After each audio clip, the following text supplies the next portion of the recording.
Welcome to all of you, and thank you very much, Jonathan, and the San Diego United Lodge of Theosophies of San Diego for giving us and giving me this wonderful opportunity to express our theosophical views and scientific view too. Because what I'm trying to do, I'm going to do corroborations that now we have the data to prove that what NASA is discovering right now, it was already known by the adepts in the 1800s. So hopefully, and it was a prophecy that eventually the science will get there little by little. So we're getting closer. So, and I would like to start it with, I'm going to share for just a second a Gayatri mantra that is going to be read by Philip Darbanville.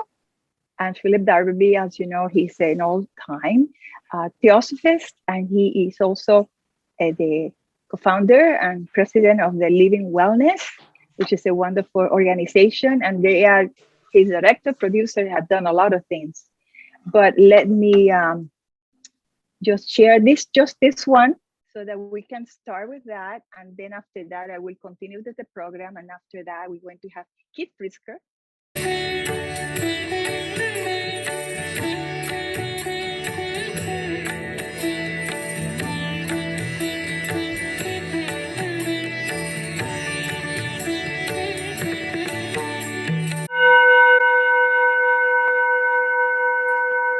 In all three worlds, terrestrial, astral, and celestial, may we meditate upon the splendor of that divine sun who illuminates all. May its golden light nourish our understanding and guide us on our journey to its sacred seat. Very lovely. Thank you very much, Philip and Michelle. Now we're going to have Keith Pritzker, attorney Keith Pritzker, another wonderful student, longtime student of theosophy, and as I mentioned before, a dear friend. And he's going to read another beautiful, it's like a poem, right? About the sun. It is. True sun. In every form, it's more enduring earth. In every earth, it's more enduring sun. For every mortal death, a nobler birth. Thank you so much. That was lovely. And thank you, Philip. It sort of connects both of you reading. And yes. I thought that it would be important to set the tone for the presentation. It's always good to do devotional readings because it arouses in us, that beauty and of our inner being. And now I'm going to begin with the rest of my presentation. The eye will never see the sun if it were not of the nature of the sun, Plotinus. In the manifested universe, it is the central spiritual sun, the electrifier of all life. In our system, it is the visible sun, the spirit of nature, the terrestrial God. The spiritual sun is the real source of light that comes through the physical sun.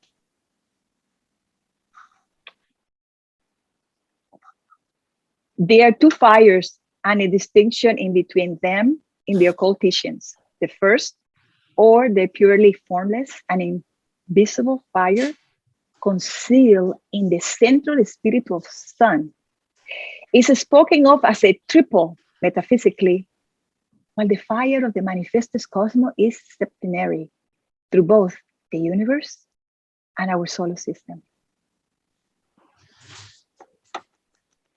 The spiritual sun, it supplies to those six principles of the man many spiritual essences and powers.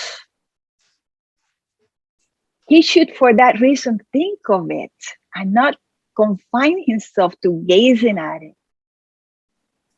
So far as it acts materially in light, heat, and gravity, it will go on of itself. But man as a free agent must think upon it in order to gain what benefit and can come only from his voluntary action and thought.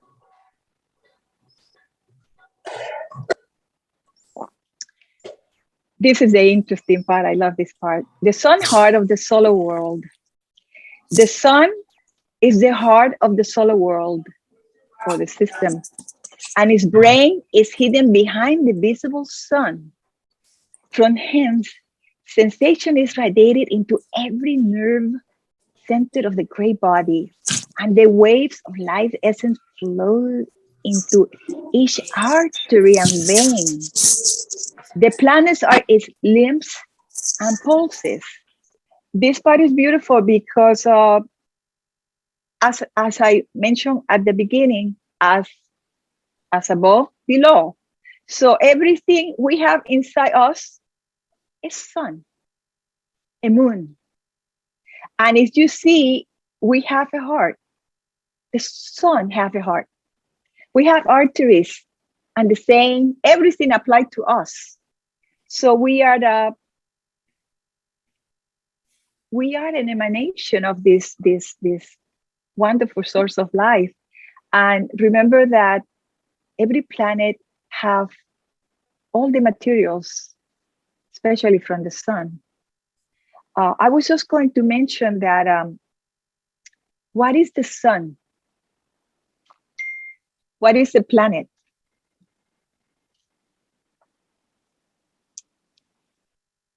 So the way HPV explain it is the comets, when they settle down, they become a sun. And then when the sun is go through changes, it becomes a planet.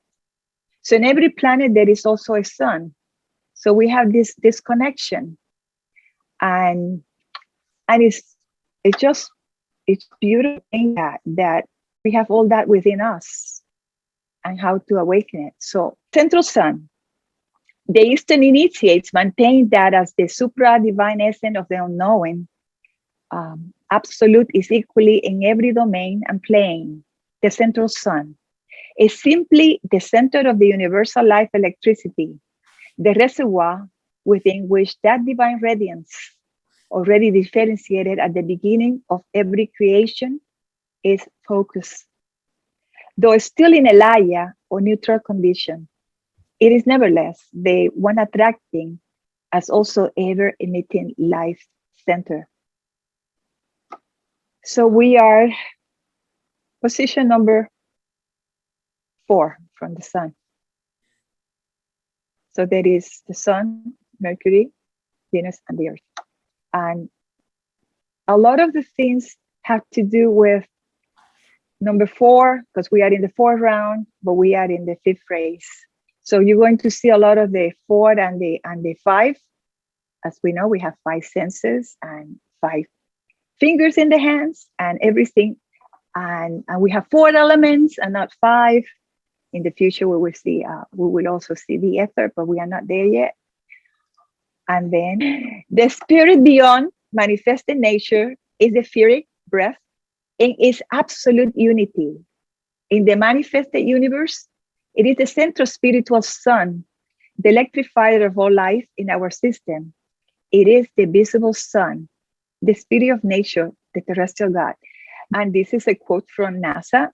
Comet Lovejoy, which reached perihelion on December 15, 2011, is the best known recent Cruz group song grazer. And so far, it is the only one that NASA Solar Observing Fleet has seen survive its trip around the sun. And this is what wakes them up, because the theory of what the sun is until this point was totally wrong. And now I'm going to show you the NASA's Parkes probe touching the sun. Have a good trip. Liftoff of the mighty Delta IV Heavy rocket. In August 2018 in Cape Canaveral, Florida, NASA launched Parker Solar Probe to touch the sun. After spending a few years spiraling closer to our star, the spacecraft has finally arrived. It's amazing. Parker Solar Probe is touching the sun. This is Noor Rawafi, the project scientist of the mission. He has been waiting for this moment since the beginning of his career. This is a dream come true. One of the major goals for the Parker Solar Probe mission is to fly through the solar corona, and we are doing that now. So what does it mean to touch the sun? To answer that, we need to look at the sun's structure. Unlike Earth, the sun doesn't have a solid surface. It's a giant ball of hot plasma that's held together by its own gravity. Solar material flows out from the surface, but around the sun, it's bound by the sun's gravity and magnetic field. This material forms the sun's atmosphere, the corona. Eventually, some of this hot and fast solar material escapes the pull of the sun and gushes out into space as solar wind. The boundary that marks the edge of the sun's atmosphere is known as the Alphane critical surface. We didn't know exactly where this boundary was, but for the first time in history, a spacecraft has crossed it. Parker Solar Probe ventured into the corona, touching solar material still bound to the sun. The wispy corona is too faint to see most of the time, but it's revealed during total solar eclipses. For centuries, we've been studying the sun's atmosphere during eclipses because it's important for understanding how our star influences life in the solar system. But much about the corona remains a mystery. Two of the most challenging scientific mysteries in astrophysics occur in a region that we call solar corona. The first mystery is about the temperature. The corona is about 300 times hotter than the photosphere, the visible surface of the sun below.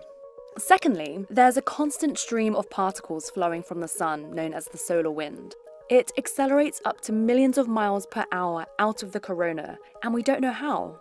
Solar wind can disrupt our satellites and technology. To better protect them, we need to go where the solar wind starts, in the corona. So heading there has been a key goal of NASA's for a while. We first proposed the idea of sending a spacecraft to the sun in 1958. We didn't have the technology to withstand the journey until the 2000s. Since its launch in 2018, Parker has been heading towards our star. Then, in April 2021, during Parker's 8th orbit around the sun, the spacecraft was around 20 solar radii, or 8 million miles from the sun's surface, when it crossed into the corona. This is a huge milestone. It took us over 6 decades to come to this point. As Parker entered the corona, its whisper instrument took these images. Streams of plasma surrounded the spacecraft, and Parker's other instruments detected that the magnetic conditions had changed. Outside the corona, solar wind gushes out, pushing solar material away at high speeds so that it can't return back to the sun's surface. Inside the corona, the sun's magnetic field becomes much stronger. Solar material is slower and tethered to the sun. Instead of a smooth divide, Parker found that the boundary between these two sides is wrinkly. These bumpy ridges are created from huge flows of plasma traveling out of the corona.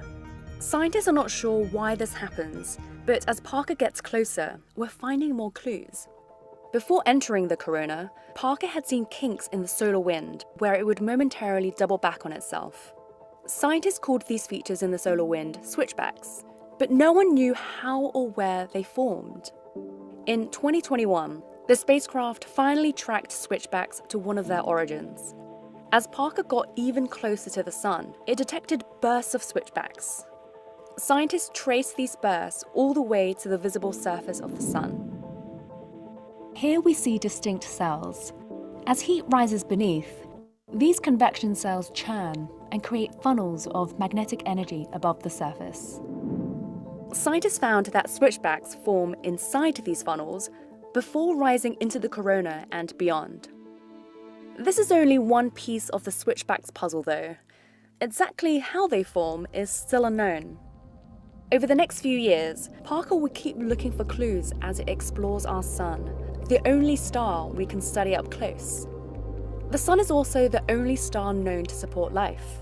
So understanding it is critical as we search for life beyond our solar system. That will link directly into the question, are we alone in this universe? And that is one of the biggest questions for humanity to answer.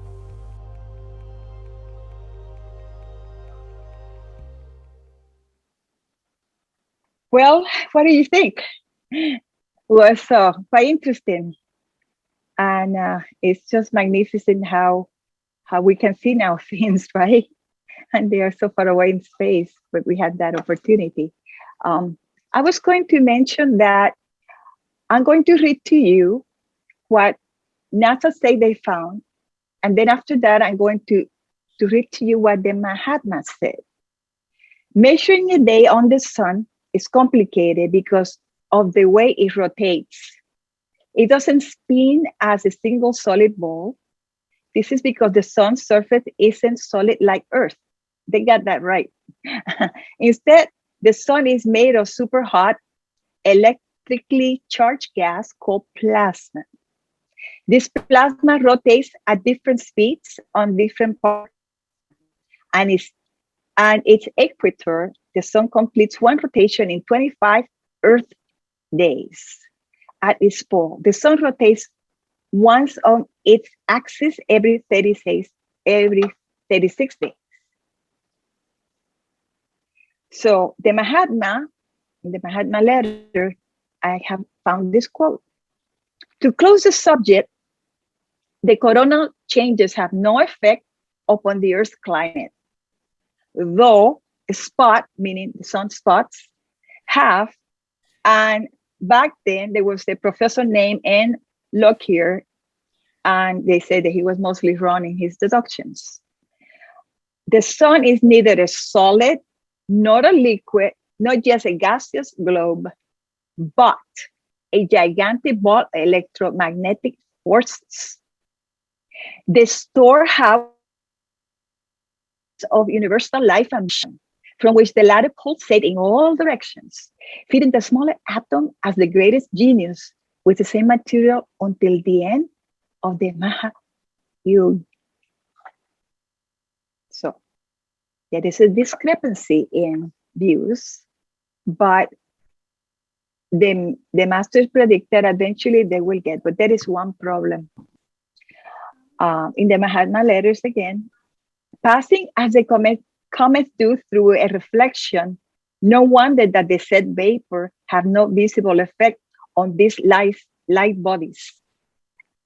The coronal light may not seem identical through the best grading spectroscope. Nevertheless, the corona contains iron as well as other vacuors. To tell you what it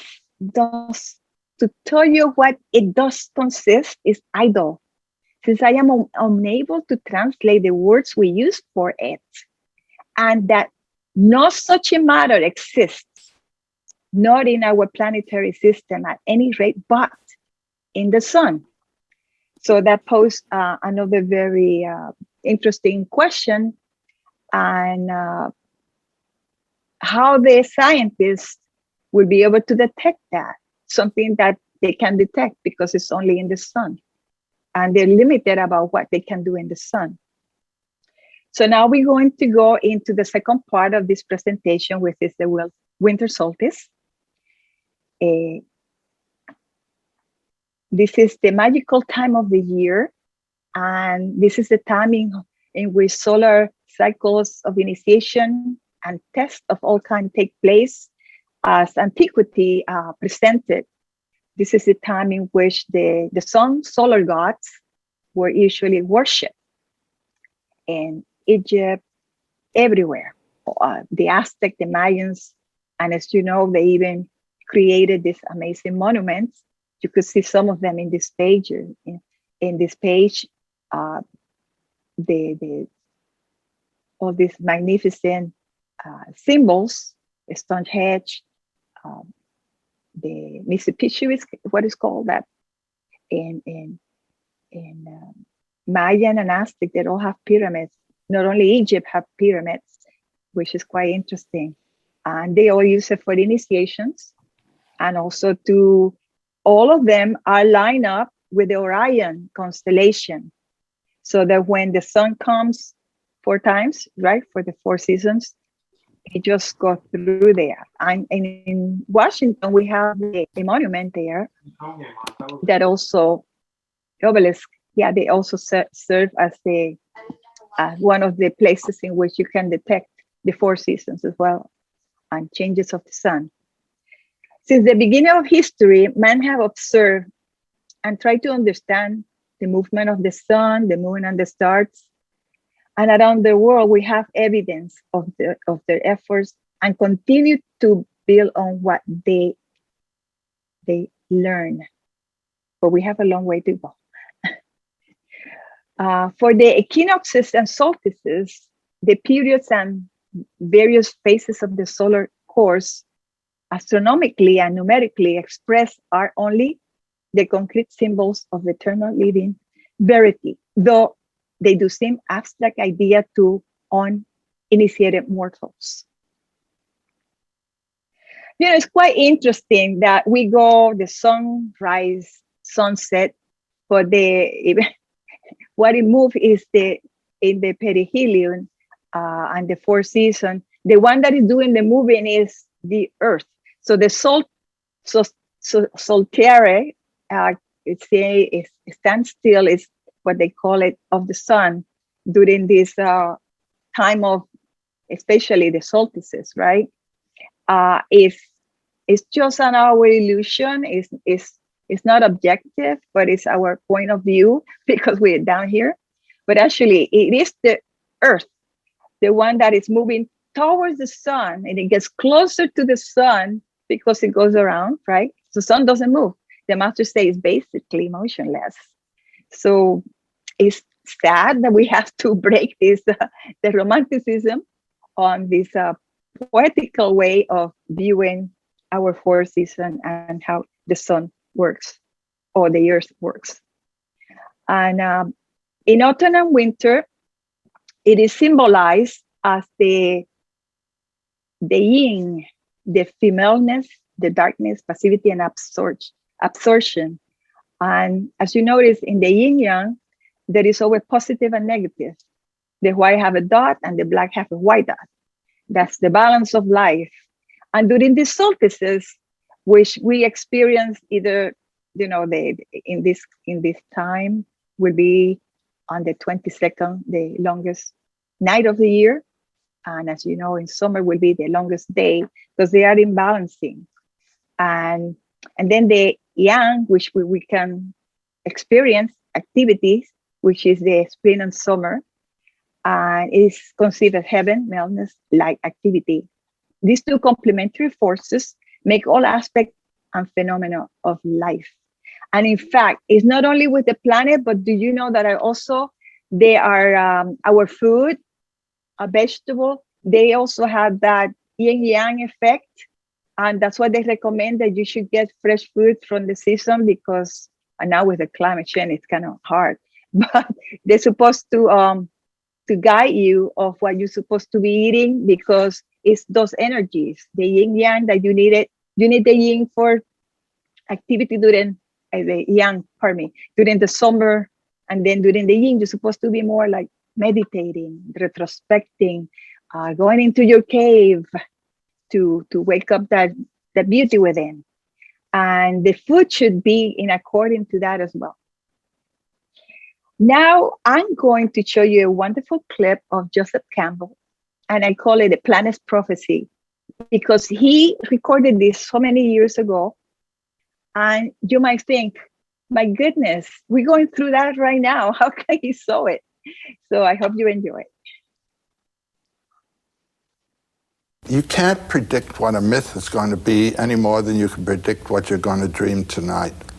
Myths and dreams come from the same place. They come from realizations of some kind that have then to find expression in symbolic form.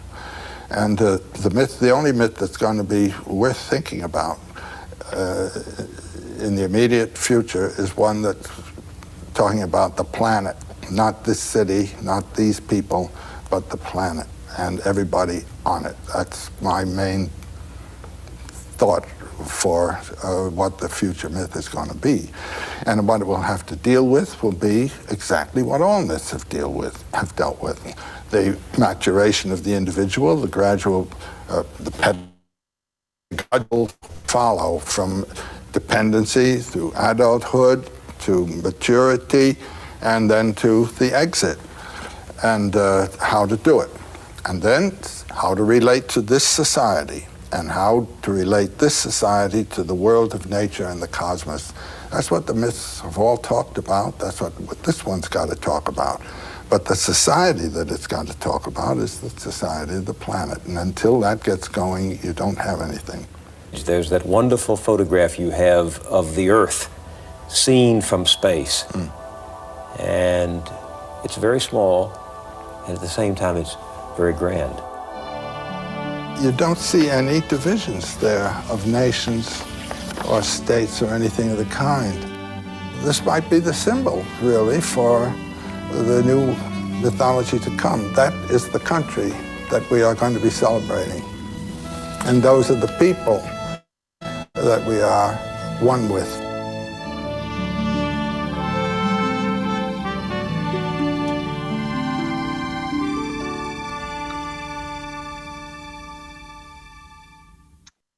And during this time, there are, in many cultures, especially the shamans or the ancient or native indigenous, they believe in every animal, every season represent an animal, and an animal is just a symbol. And in this case, we are now looking of the north. Interesting enough, the Native American believe that the north is the place in which is a departure. When you leave your body, that's what the ancestors live.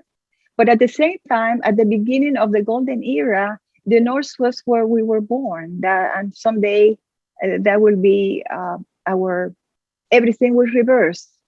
Apparently, the south is the north is the Tao. It's almost like the Tao that we see in the cards of the tarot. It seems like that's what we're going because the earth tilting. And so the bear is medicine. And according to the ancient, the north direction is the way to balance, knowledge, trust, sacred wisdom, and abundance. It also plays a powerful force on the spiritual treasure of wisdom and empathic intuition. Now we're going to go to close. We are coming close to the end. And I just want to mention that the next clip is going to be music.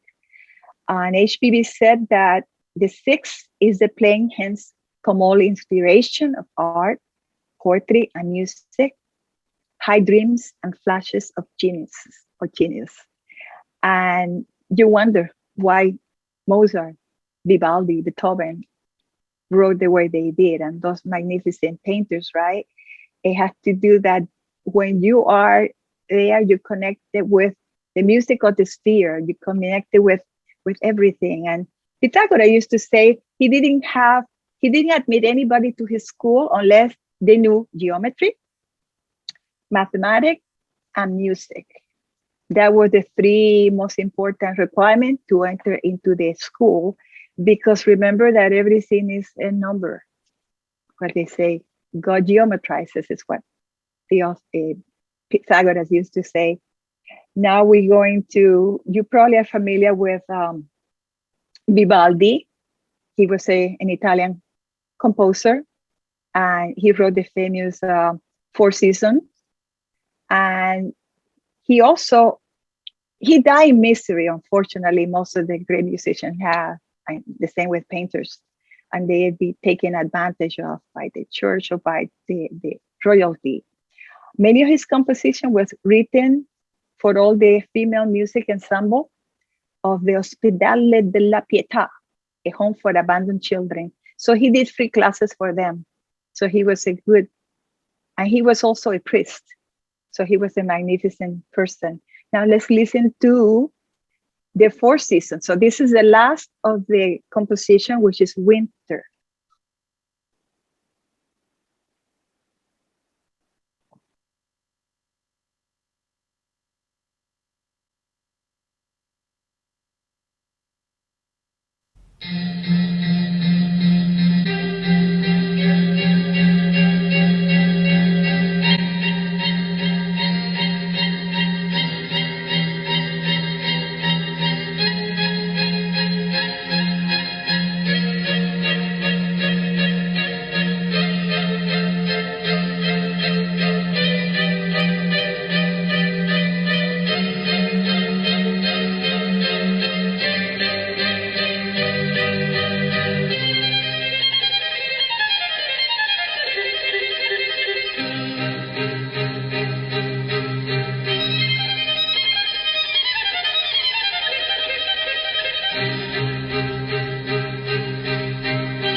There are no words, it's only music there.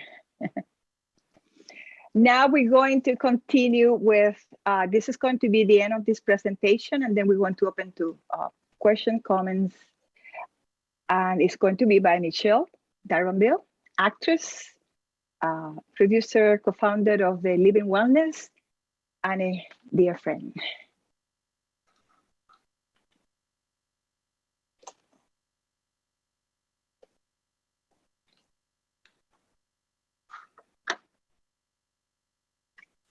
So Michelle, it's your turn.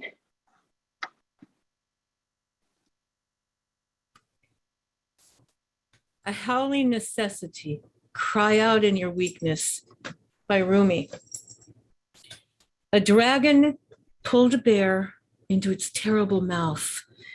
A courageous woman went and rescued the bear. There are such helpers in the world who rush to save anyone who cries out. Like mercy itself, they run towards the screaming and they can't be bought off. If you were to ask one of them, why did you come so quickly? He or she would say, because I heard your helplessness. Where lowland is, that's where the water goes. All medicine wants is pain to cure. And don't just ask for one mercy, let them flood in. Let the sky open under your feet. Take the cotton out of your ears, the cotton of consolations, so you can hear the sphere music. Push the hair out of your eyes, blow the phlegm from your nose and from your brain. Let the wind breeze through. Leave no residue in yourself from that bilious fever. Take the cure for impotence, that your woman and manhood may shoot forth, and 1,000 new beings may come of your coming. Thank you so much. That was so lovely. And well, I guess this is the time to ask for any questions or comments. Thank you, Miluka. That was just absolutely beautiful from beginning to end. Thank you. So educational at so many levels. Thank you very much. You know, these assignments are very enriching and very wonderful because they say when you have to teach somebody or say something, is when you learn the most. So, and I think this is one of those occasions that I will say that. And in every attempt, then you find wonderful gems, and your mind expands and your souls get profound and connected with this wonderful planet and all of us as human beings. It looks like Monica have a question.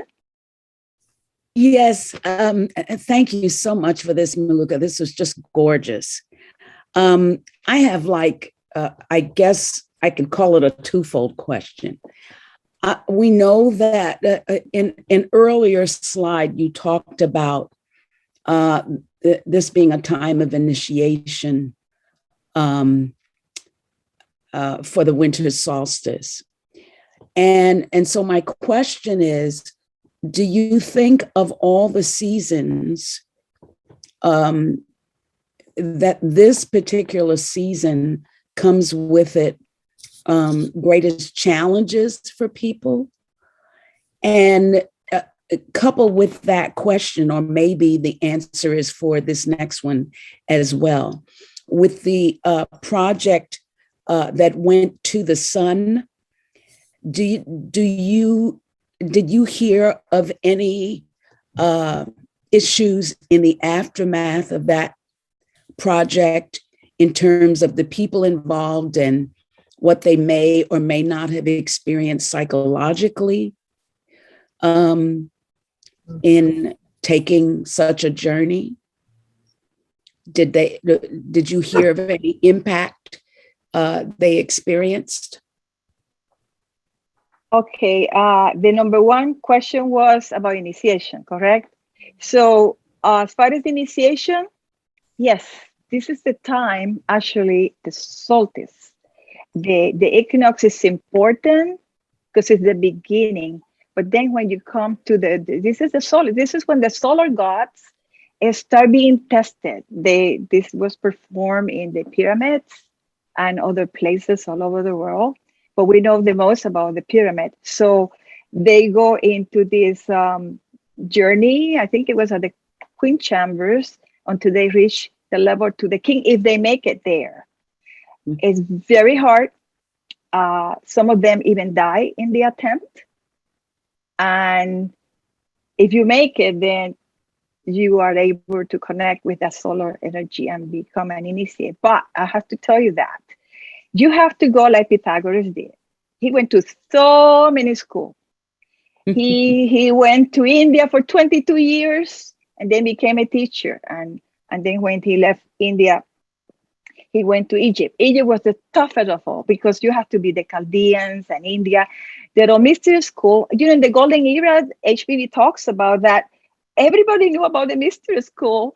The problem is how to get there. How will you get admitted? But of course, back then, there was a time, HPV, they say when the gods walk among humans, and we were in infancy and more pure, and they were able to teach us everything. They teach us art, architecture, agriculture, to train the child to what was coming. Because remember, when you are a baby, your parents come and teach you all until you become a teenager, and then they have to let you fly.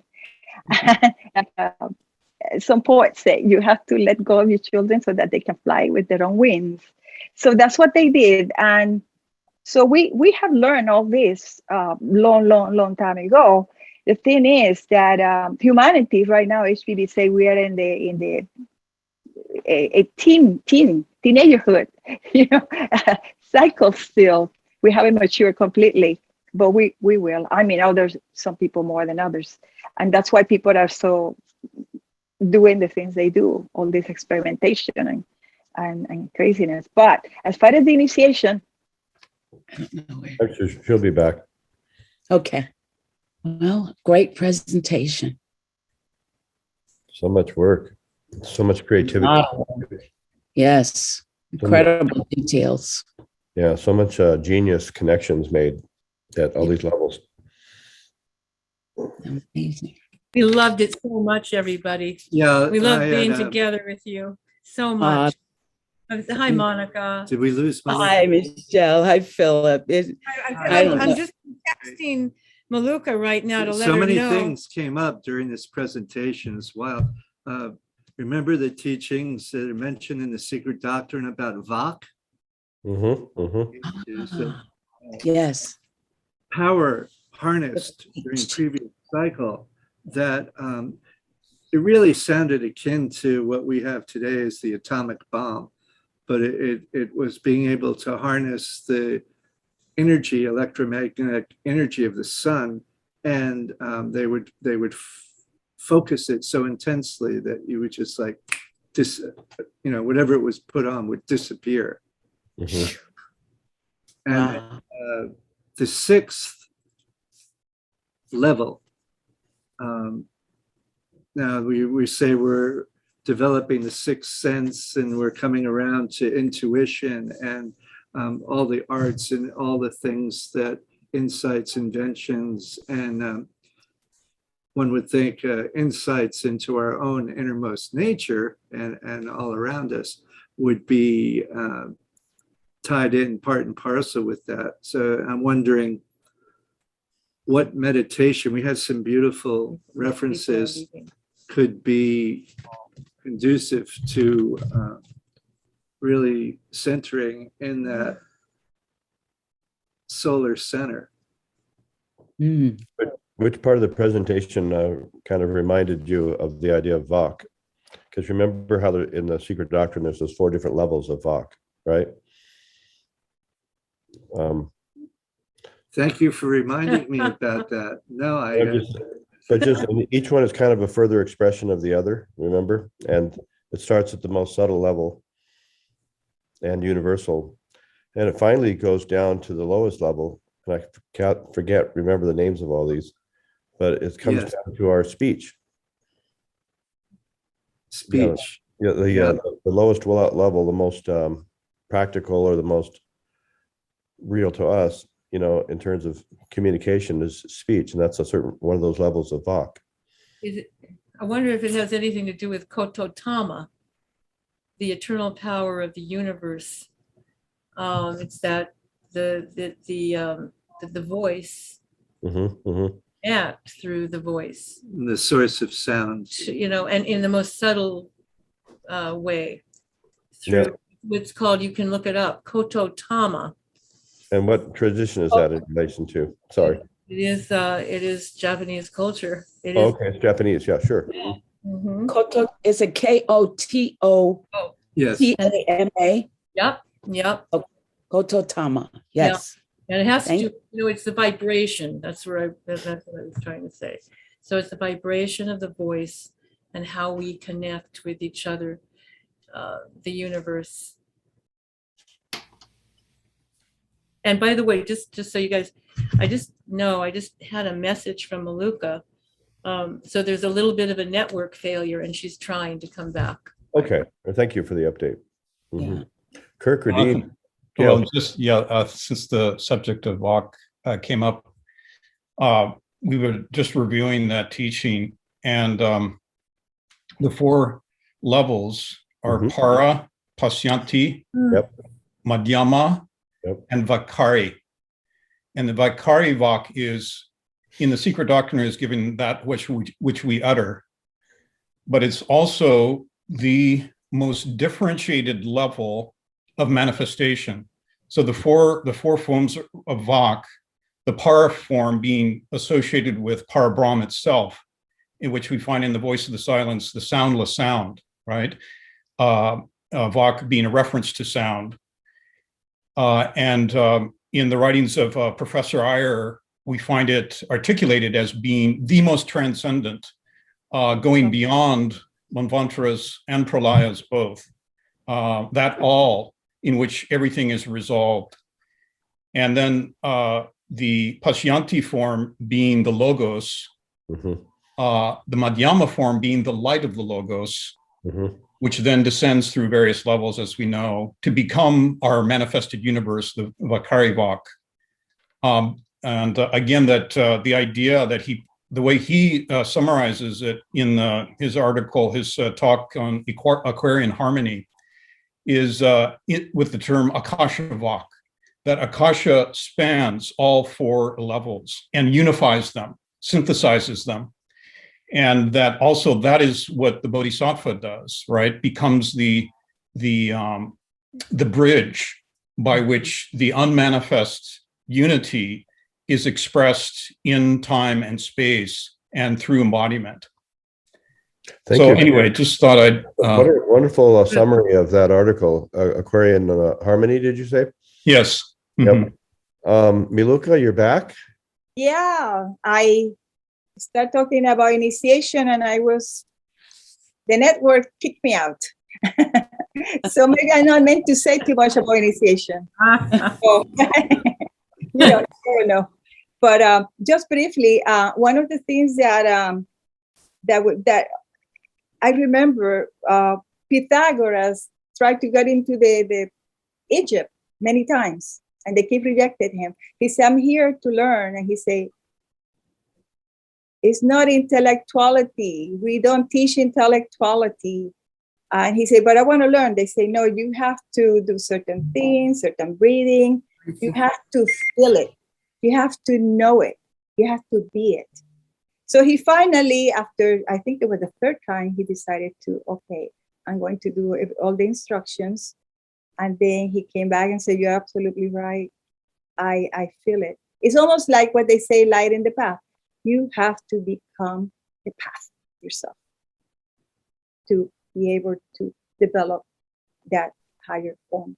And Egypt was one of the most important of all the mystery schools, because it's where you learn how to heal people and to revive people. So, but because it was healing, one of the most important and sacred of all school, that was very strict, and not everybody was able to, We want Jonathan to heal. We want you to heal, Jonathan.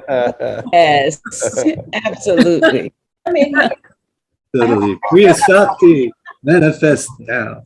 it's a pyramid there. Let's see if we can get some energy back to you.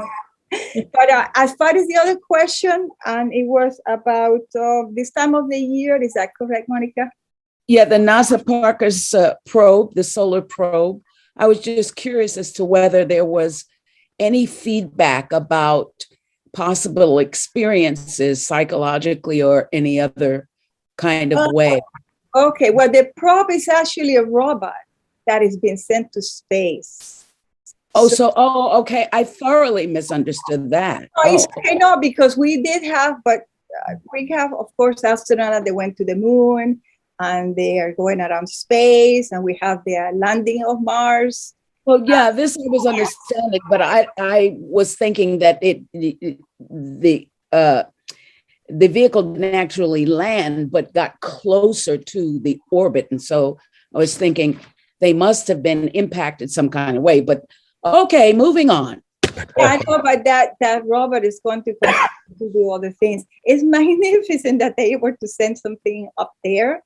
Although I am a little bit concerned about the pollution and the use of fuel oil to send all this space to pollute not only the Earth, pollute the universe.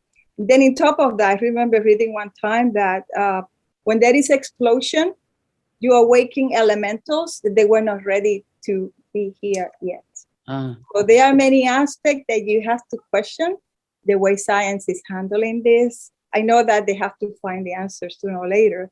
I wish they would use the energy of the sun to fly like they did in the time of the Egyptian. And Asia talks about it, that they even have fights in the air with flying object. And there is a flying object in one of the pyramids, and they don't allow anybody to go to that section. I took a picture of it. So I have a picture of the flying object that was in one of the section of the pyramids. Wait. Wait. Go ahead, Monica. No, I was done. Thank you. You're welcome. And thank you so much, Kirk, and everybody else to cover while I was frozen in another space.